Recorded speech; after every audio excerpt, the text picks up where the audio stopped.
सभी साथियों नमस्कार। मैं राहुल गुदार आप सबका हार्दिक स्वागत और अभिनंदन करता हूं। एनसीईआरटी सीरीज हमारी चल रही है और एनसीईआरटी सीरीज में हम कक्षा 9 के 10 चैप्टर कर चुके हैं। आज की कक्षा में हम चैप्टर नंबर 11 के 25 महत्वपूर्ण प्रश्नों को देखने वाले हैं। कुछ नई चीजें भी आपको इसमें अवश्य रूप से मिलेंगी। एनसीईआरटी, क्योंकि आप जानते हैं कि नया जो पैटर्न आया उसके अनुसार एनसीईआरटी की जो ऑथेंटिक पुस्तकें हैं वहां से प्रश्न जो है उठाए जा रहे हैं और उसी क्रम में हम एनसीईआरटी के प्रत्येक चैप्टर से 25-25 प्रश्न के एमसीक्यू बनाकर आपके सामने पेश कर रहे हैं। और जितने भी क्वेश्चन यहाँ पर देख रहे हैं वो सारे के सारे हमारे आने वाली एनसीईआरटी संबंधित जो भी पुस्तक आएगी उसके अंदर ये सारे के सारे प्रश्न आपको मिलेंगे। चलिए एक एक प्रश्न को देखते हैं। क्वेश्चन नंबर 1 की तरफ बढ़ते हैं। क्वेश्चन नंबर 1 की तरफ हम यहाँ पर पढ़ने वाले हैं। क्वेश्चन नंबर 1, कौन सा पोषक तत्व मानव शरीर में लगभग 20% भार का निर्माण करता है और शरीर का निर्माण खंड कहलाता है, या फिर हम कह सकते हैं बिल्डिंग ब्लॉक ऑफ बॉडी कहलाता है, या फिर जिसको बिल्डिंग ब्लॉक ऑफ बॉडी कहा जाता है। आपके पास यहाँ पर जो न्यूट्रिएंट्स दे रखे हैं, पोषक तत्व दे रखे हैं, उसमें कार्बोहाइड्रेट है, प्रोटीन है, फैट है और मिनरल है। प्रोटीन, फैट, कार्बोहाइड्रेट और मिनरल्स आपके पास यहां पर दे रखे हैं, जिसमें से ये तीन भाग जो है ना, ये तीन भाग तो है मैक्रो न्यूट्रिएंट्स की, जो हमें बड़ी मात्रा के अंदर चाहिए होते हैं। इनमें से भी अगर हम बात करें तो कार्बोहाइड्रेट को क्या कहा जाता है? हम कार्बोहाइड्रेट को ऊर्जा के सोर्स के रूप में उपयोग करते हैं, और फैट जो है उसको ऊर्जा बैंक के रूप में हम उपयोग करते हैं, फिर ऊर्जा बैंक के रूप में उसको जानते हैं, most concentrated source of energy के रूप में इसको जानते हैं। जो प्रोटीन है उसको हम रिपेयर करने वाला या फिर विकास करने वाला एक तत्व मानते हैं, और इसी को हम क्या कहते हैं? इसी को हम बिल्डिंग ब्लॉक ऑफ बॉडी कहते हैं। तो ऑप्शन नंबर बी हमारा यहां पर क्या रहेगा? बिल्कुल ठीक रहेगा। ऑप्शन नंबर बी हमारे यहां पर बिल्कुल ठीक रहेगा। Question number 2, question number 2, which category of carbohydrate provide quick energy but no dietary fibre? Carbohydrate की कौन सी श्रेणी त्वरित ऊर्जा प्रदान करती है लेकिन आहार फाइबर नहीं देती? कि कौन से प्रकार का वो कार्बोहाइड्रेट है जो बहुत जल्दी आपको एनर्जी तो प्रदान करता है, बहुत जल्दी उसका पाचन हो जाता है, लेकिन उसके अंदर फाइबर जो है वो उपलब्ध नहीं होते? ऑप्शन आपके पास सरल कार्बोहाइड्रेट, जटिल या फिर कॉम्प्लेक्स कार्बोहाइड्रेट, सेल्यूलोज या फिर स्टार्च। कौन सा ऑप्शन में ठीक होगा? हम जब कार्बोहाइड्रेट का वर्गीकरण करते हैं तो दो विस्तृत भाग उसके बनते हैं, एक सिंपल और एक कॉम्प्लेक्स। सिंपल भाग जो है वो बहुत जल्दी पाचन हो जाता है और बहुत जल्दी उसको पचाना आसान है, एकदम से आपके ब्लड शुगर को स्पाइक करेगा। और जटिल जो है उसको तोड़कर, उसको जो जटिल संरचना है उसकी तोड़कर फिर पचाने में थोड़ा समय लगता है, लेकिन वो धीरे धीरे आपके ब्लड शुगर को बढ़ाता है और धीरे धीरे ये आपको ऊर्जा देता है। तो यहां पर सही ऑप्शन कौन सा होगा? ए, ऑप्शन नंबर ए, सरल कार्बोहाइड्रेट या फिर सिंपल कार्बोहाइड्रेट सही ऑप्शन रहेगा। विच, किस विटामिन की कमी से पेलेग्रा रोग होता है? कौन से विटामिन की कमी से पेलेग्रा रोग होता है? विटामिन ए, डी, बी 12 या फिर बी 3? पेलेग्रा रोग के बारे में बात हो रही है। यहाँ पर विटामिन ए जो है उससे हम जानते हैं नाइट ब्लाइंडनेस, रतौंधी रोग होता है। विटामिन डी की वजह से हम जानते हैं कि रिकेट्स रोग होता है, जो हड्डियों का एक रोग है। विटामिन बी 12 की वजह से हम जानते हैं कि एनीमिया या फिर आपके रक्त की कमी आती है। और बचा कौन? Vitamin B 3। तो पेलेग्रा रोग किसकी वजह से होगा? विटामिन बी 3 की वजह से पेलेग्रा रोग होता है। क्वेश्चन नंबर 4, थायराइड ग्रंथि के सही कार्य के लिए कौन सा खनिज आवश्यक है? विच mineral is essential for the proper functioning of thyroid gland? और आपके पास जो खनिज यहां पर दे रखे हैं, कैल्शियम, आयोडीन, फ्लोराइड या जिंक। यहां पर चार ऑप्शन आपके पास है।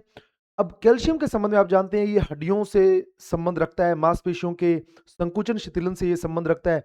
आयोडीन के संबंध में बहुत बार क्वेश्चन पूर्व में पूछा जा चुका है। एक तो गॉइटर या फिर घेंगा रोग, इसकी कमी से होगा। दूसरा थायराइड ग्रंथि, थायराइड ग्रंथि खास तौर पर मेटाबॉलिक जो एक्टिविटीज है उनको मैनेज करती है, शरीर का मेटाबॉलिज्म कैसा रहेगा थायराइड ग्रंथि डिसाइड करती है। तो यहां पर कौन सा मिनरल महत्वपूर्ण भूमिका निभाएगा? आयोडीन यहां पर महत्वपूर्ण भूमिका निभाएगा। आयोडीन यहां पर महत्वपूर्ण भूमिका निभाएगा। क्वेश्चन नंबर 5, अब यहां पर थोड़ी सी ध्यान देने योग्य बात है। क्वेश्चन नंबर 5, यहां पर हम एक बीएमआई चार्ट की बात कर रहे हैं। बीएमआई चार्ट की बात कर रहे हैं। According to the BMI chart, which is BMI range for an overweight person? की अधिभार वाले व्यक्ति का यहां पर क्या रेंज रहेगा? हम जानते हैं कि जब सामान्य रूप से देखें तो 18.5 से नीचे के जितने भी आएंगे वो सारे के सारे अंडरवेट। 18.5 से लेकर 24.9 तक आपके पास सारे के सारे सामान्य भार वाले होंगे। 25 से लेकर 30 वाले जो हैं वो 25 से लेकर 29.9 तक आपके पास अधिभार वाले होंगे। अधिभार से ऊपर वाले यानी कि 30 प्लस जो होंगे ओबेसिटी के अंदर आएंगे। ये तो है क्वार्टलेट इंडेक्स। जो यूरोप के अंदर चलता है या फिर जो पूरे विश्व के अंदर चलता है उस एक रेंज से देखें तो अलग बात है। लेकिन यहां पर गवर्नमेंट ऑफ इंडिया ने एक बीएमआई चार्ट भारतीयों के लिए लागू किया था, जो एनसीईआरटी के अंदर दिया हुआ है। उस चार्ट के अनुरूप अगर बात करें, गवर्नमेंट ऑफ इंडिया ने जो चार्ट निकाला उसके अनुरूप बात करें तो वहां का क्या ओवरवेट का व्यक्ति दिखाई देगा। 18 से कम, 18 से 23, 23 से 25 और 25 से ऊपर या फिर 25 से ऊपर कौन सा व्यक्ति ओवरवेट रहेगा। ओवरवेट हम किसको कहेंगे? अब देखिए इस चार्ट के अंदर जो 25 से ऊपर वाला है इसको ओबेसिटी के अंदर, मोटापे की श्रेणी के रखा गया है, और 23 से 25 जो है इसको किसके अंदर रखा गया है? ओवरवेट पर्सन के अंदर रखा गया है। आप ये तस्वीर यहां पर देख सकते हैं, ये बीएमआई चार्ट आप यहां पर देख सकते हैं। अब यहां पर देख रहे हैं सोर्स क्या है? National programme for prevention and control of cancer, diabetes, cardiovascular disease and stroke, a guide for health worker, directorate general of health services, ministry of health and इसके आगे जो मिनिस्ट्री है, और गवर्नमेंट ऑफ इंडिया 2011 के अंदर government of India के द्वारा ये चार्ट जो है वो जारी किया गया था। और इस चार्ट के अंदर एनसीईआरटी के अंदर ये दे रखा है हुआ ऐसा कैसा, इसके अंदर 18 से कम जो है बीएमआई स्कोर वो अंडरवेट में आएगा, 18 से 23 आइडियल बॉडी वेट या फिर नॉर्मल बॉडी वेट में आएगा, 23 से 25 जो है ओवरवेट में आएगा, 25 से अधिक जो है ओबेसिटी के अंदर आएगा। अब हालांकि हम जब बीएमआई को पढ़ेंगे तो बीएमआई हमें पुराने वाला ही पढ़ना है, लेकिन अगर by chance government of India की तरफ से कोई बीएमआई चार्ट जारी किया गया है, उस रेफरेंस देके पूछ लिया जाए कि गवर्नमेंट ऑफ इंडिया के बीएमआई चार्ट के अनुसार क्या स्कोर रहेगा, तो वहां पर आपने ध्यान रखना है, क्योंकि एनसीईआरटी के अंदर चीजें दे रखी हैं तो अपने आप क्या है? ऑथेंटिक हैं। तो ये भी ध्यान रखना है आपने, इस एक चार्ट को भी आपने साथ में ध्यान रखना है। और इसी किताब के अंदर, इसी चैप्टर के अंदर ओबेसिटी को क्या किया गया है? डिफाइन किया गया है कि ओबेसिटी क्या होती है। तो ओबेसिटी यहां पर क्या डिफाइन किया गया है? Overweight and obesity are not the same, कि अधिभार, अधिक भार होना और मोटापा होना दोनों एक बात नहीं है। Obesity is a health condition in which excess body fat accumulates to the extent that it may have a adverse effect on the health and reduce life expectancy. और मोटापा क्या है? एक वो परिस्थिति है जहां पर फैट या फिर वसा का जमाव अधिक हो जाता है, और वो होने की वजह से हमारे स्वास्थ्य के ऊपर विषम प्रभाव पड़ने लग जाता है, जिसकी वजह से एक तो स्वास्थ्य खराब होगा और दूसरा आपकी जीवन की जो दर है, जीवन की जो अवधि है वो कम होगी। ये बात वहां पर बोली गई है। When body fat content exceeds 25% of man and 30% of women of total body weight, a person is called obese, obese.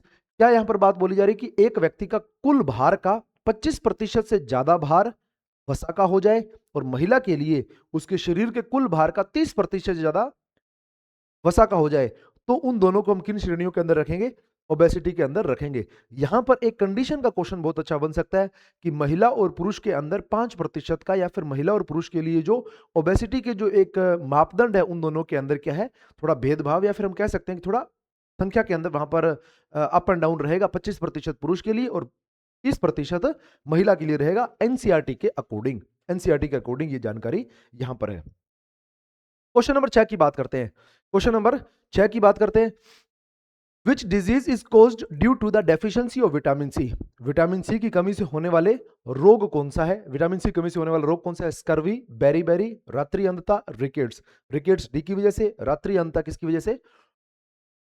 रात्रि अंतर, नाइट ब्लाइंडनेस ए की वजह से। और स्कर्वी रोग जो है वो किसके लिए रहेगा? विटामिन सी की वजह से रहेगा। विटामिन सी के सोर्स क्या होंगे? सारे खट्टे फल, जो खट्टे फल और सब्जियां हैं वो इसके सोर्स के रूप में काम करेगी। Which type of fat is considered most harmful for health? स्वास्थ्य के लिए सबसे हानिकारक वसा कौन सी मानी जाती है? अनसैचुरेटेड, सैचुरेटेड, ट्रांस फैट या फिर ओमेगा 3 फैट। 4 ऑप्शन आपके पास हैं।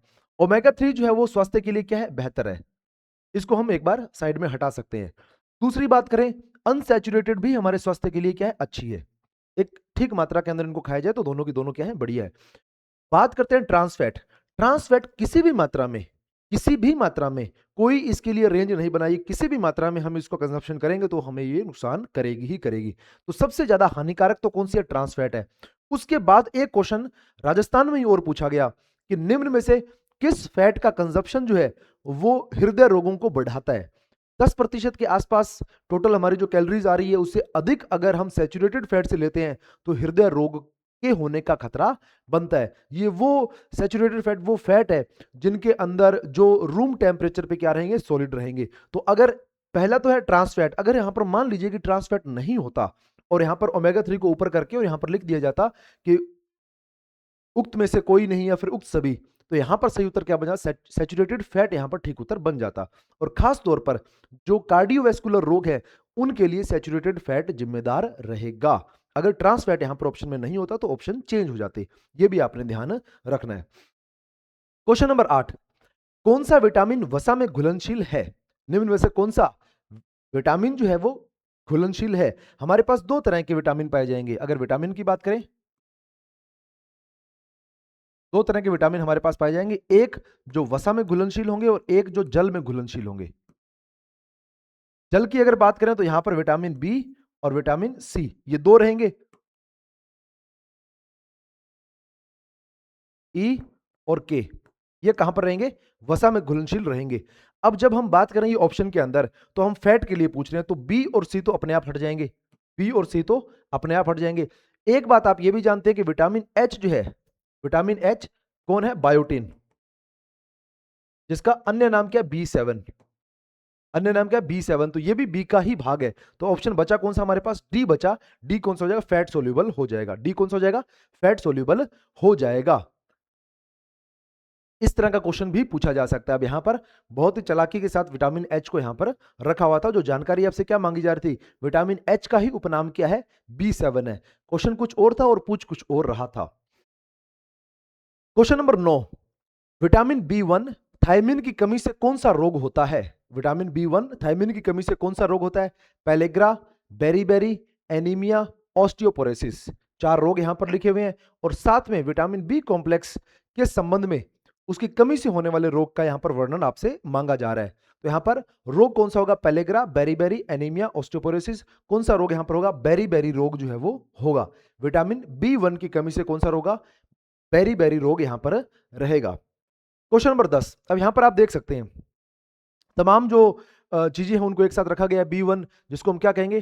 थाइमिन कहेंगे, B2 राइबोफ्लेविन कहेंगे, B3 niacin, B5 pantothenic, B6 पैरिडॉक्सिन, B7 biotin, folic acid और साइनोकोबालामिन कहेंगे B12 को। तो इस तरह से आप इनके नाम देख सकते हैं, इनके स्रोत देख सकते हैं और इनके कमी से होने वाले रोग कौन कौन से होंगे, जिनके अंदर बेरीबेरी महत्वपूर्ण है, पेलेग्रा महत्वपूर्ण है और एनीमिया महत्वपूर्ण है या फिर एनीमिया महत्वपूर्ण है। तो ये सारे के सारे आपको नाम, जो ये नाम तो निश्चित रूप से आपको याद होने चाहिए, जो वेरी वेरी इंपॉर्टेंट है, जो वेरी वेरी इंपॉर्टेंट है, अन्य जगह पर भी आपको मिल जाएंगे। और ये जो आप नाम यहां पर देख रहे हैं, कुछ रोग जो स्पष्ट रूप से रोगों के नाम लिखे हुए हैं, उनको अपने ध्यान में रख लेना है। क्वेश्चन नंबर 11, कौन सा पोषक तत्व प्रति ग्राम सबसे अधिक ऊर्जा देता है? कौन सा पोषक तत्व प्रति ग्राम सबसे अधिक ऊर्जा प्रोवाइड करवाता है, सबसे अधिक ऊर्जा देता है? कार्बोहाइड्रेट, प्रोटीन, वसा और विटामिन। अब इनमें एक क्वेश्चन आता है कि निम्न में से कौन ऊर्जा नहीं देता है? तो नहीं वाला कौन सा हो जाएगा? विटामिन नहीं। विटामिन जो है या मिनरल है, ये दोनों के दोनों कोई ऊर्जा नहीं देते हैं। हाँ, ये शरीर के अंदर विभिन्न जो एंजाइम्स की प्रतिक्रियाएं हो रही हैं, विभिन्न जो कार्य हो रहे हैं, भोजन को पचाने के अंदर, एब्जॉर्ब करने के अंदर ये भूमिका निभाते हैं, लेकिन कोई ऊर्जा ये नहीं दे पाएंगे, कोई ऊर्जा ये नहीं देते हैं। बाकी बचे पीछे माइक्रो न्यूट्रिएंट्स, कार्बोहाइड्रेट, प्रोटीन और फैट। इसके अंदर अगर हम बात करें, प्रोटीन और कार्बोहाइड्रेट दोनों 4 किलो कैलोरीज दे रहे हैं, दोनों 4 किलो कैलोरीज दे रहे हैं। और वसा जो है वो 9 किलो कैलोरी देता है। वसा कितना? 9 किलो कैलोरी दे रहा है। तो इनके अंदर से सबसे अधिक ऊर्जा कौन दे रहा है? वसा इनमें सबसे अधिक ऊर्जा देगा। इसीलिए इसको ऊर्जा का सर्वाधिक केंद्रित स्रोत के रूप में हम जानेंगे। Most concentrated component of energy इसको जानेंगे। एक अन्य बात, इन्हीं तीनों में से जो क्वेश्चन और पूछा जाता है, शरीर के अंदर सबसे ज्यादा भंडारण किसका रहेगा एनर्जी के रूप में? कि अगर ऊर्जा के रूप में बात करें तो शरीर ऊर्जा को स्टोर किसके रूप में करके रखेगा? फैट के रूप में ये स्टोर करके रखेगा। एक और, इनकी बनावट के अंदर नाइट्रोजन किसके अंदर पाया जाएगा? प्रोटीन में नाइट्रोजन पाया जाएगा। ये क्वेश्चन भी बहुत बार पूछा गया कि नाइट्रोजन किस में पाया जाता है, तो नाइट्रोजन किस में पाया जाएगा? प्रोटीन के अंदर नाइट्रोजन पाया जाएगा। प्रोटीन को एमिनो एसिड कहा जाएगा, इसको एमिनो एसिड। वसा को लिपिड्स या फिर ट्राइग्लिसराइड कहा जाएगा।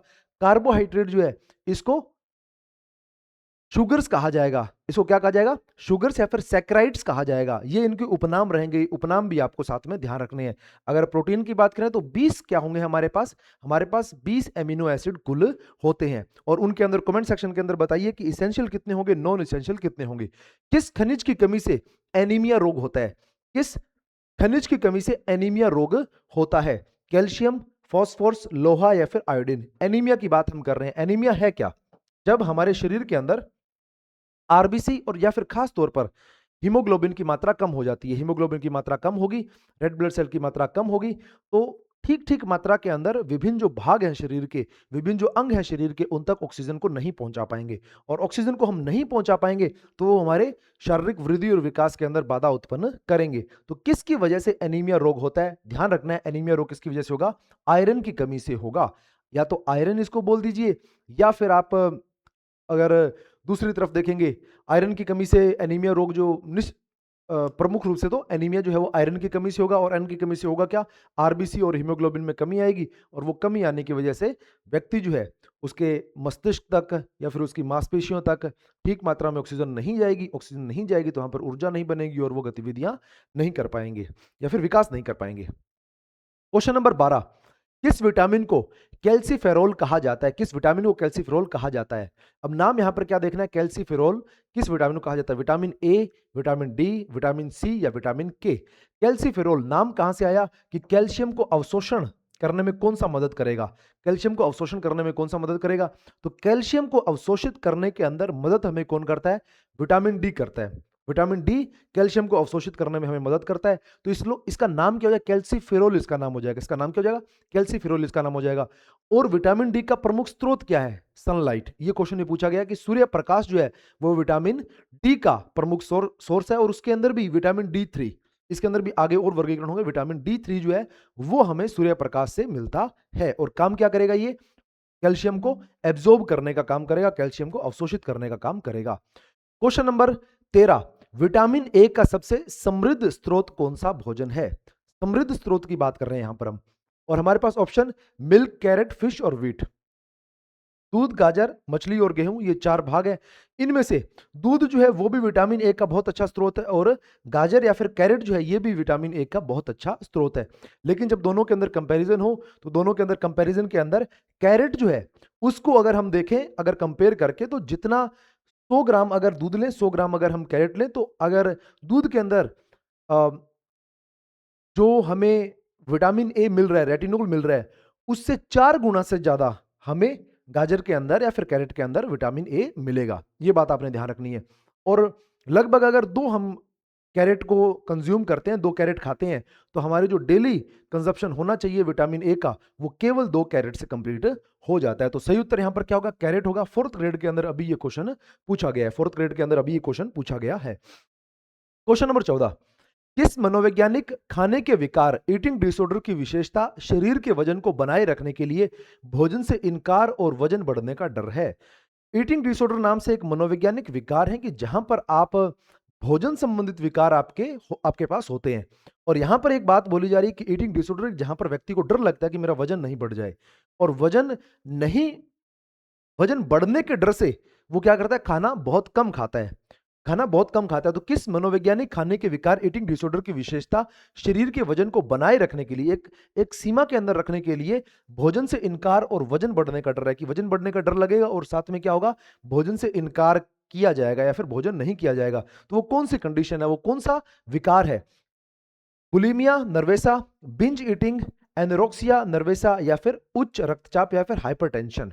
कौन सा विकार इनमें से रहेगा? तो ध्यान रखना आपने, ऑप्शन नंबर सी, एनोरेक्सिया नर्वेसा नामक जो ईटिंग डिसऑर्डर है उसमें व्यक्ति को ये डर लगता है कि मुझे मेरा वजन जो है वो कहीं नहीं बढ़ जाए, इसलिए वो भोजन से इनकार करता है, फिर बहुत कम खाता है।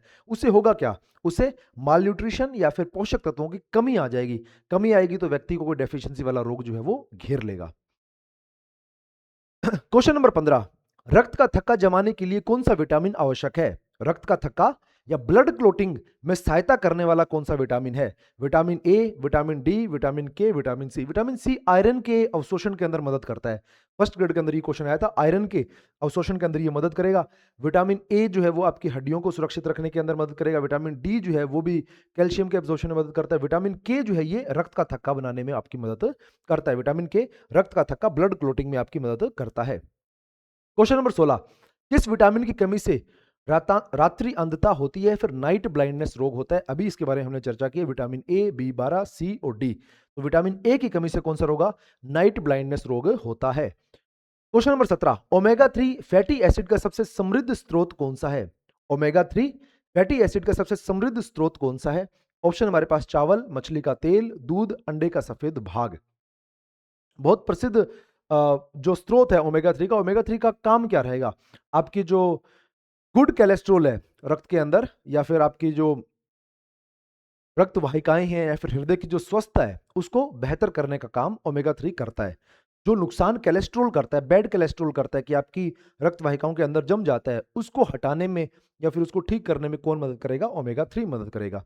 ओमेगा 3 पाया किस में जाएगा? मछली के तेल में पाया जाएगा। इसलिए आप जितने भी ओमेगा 3 के संबंध में कोई कैप्सूल वगैरह देखेंगे, रिवाइटल वगैरह है या फिर कोई भी ओमेगा 3 कैप्सूल देखें, उसके ऊपर आप हमेशा लाल रंग का निशान पाएंगे। क्यों? क्योंकि वो किसका स्रोत किसका है? वो मछली के तेल से बनी हुई वो सारी की सारी दवाइयाँ होती हैं, इसलिए उसके ऊपर आप लाल निशान हमेशा पाएँगे। चाहे आप रिवाइटल के ऊपर देखें, चाहे आप फिश ऑयल के ऊपर देखें, चाहे आप ओमेगा 3 के जो भी कैप्सूल्स वगैरह आते हैं उनके ऊपर देखें, आपको वो मछली के तेल से बने हुए वो मिलेंगे। क्वेश्चन नंबर 18, क्वेश्चन नंबर 18 के अंदर which of the following statement are correct about under nutrition? कुपोषण के बारे में दी गई जानकारी के आधार पर निम्नलिखित में से कौन सा कथन ठीक है? अज्ञानता, गरीबी और भोजन की उच्च कीमतें कुपोषण के सामान्य कारण है। कि कुपोषण क्यों हो रहा है? एक तो अज्ञानता, फिर गरीबी और फिर भोजन की उच्च कीमतें कुपोषण का सामान्य कारण है। अगली बात, NFHS 3 ने रिपोर्ट किया है कि भारत में बच्चों के बीच कुपोषण का प्रसार कम है। तीसरी बात, पोषण तत्वों के अपर्याप्त सेवन से होने वाले पोषण संबंधी असंतुलन को अंडर न्यूट्रिशन कहा जाता है। और अगला है, अति पोषण से अधिक वजन और मोटापे जैसी समस्या उत्पन्न होती है। कंडीशन यहाँ पर क्या है? पहले के अंदर तो ये बात हो रही है कि कुपोषण का कारण क्या है, कि एक तो आपको ये जानकारी नहीं है कि क्या खाना है, अज्ञानता। दूसरा गरीबी, कि आपके पास फाइनेंशियल सोर्स नहीं है, आर्थिक रूप से आप समृद्ध नहीं है, आर्थिक रूप से सक्षम नहीं है कि आप वो भोजन कर सकें जो आपको बैलेंस डाइट या फिर आपकी डाइट को बैलेंस रख सके। तीसरा है भोजन की उच्च कीमतें, जो अच्छा भोजन है, जो गुणवत्ता वाला भोजन है, उसकी कीमतें क्या है? ज्यादा है।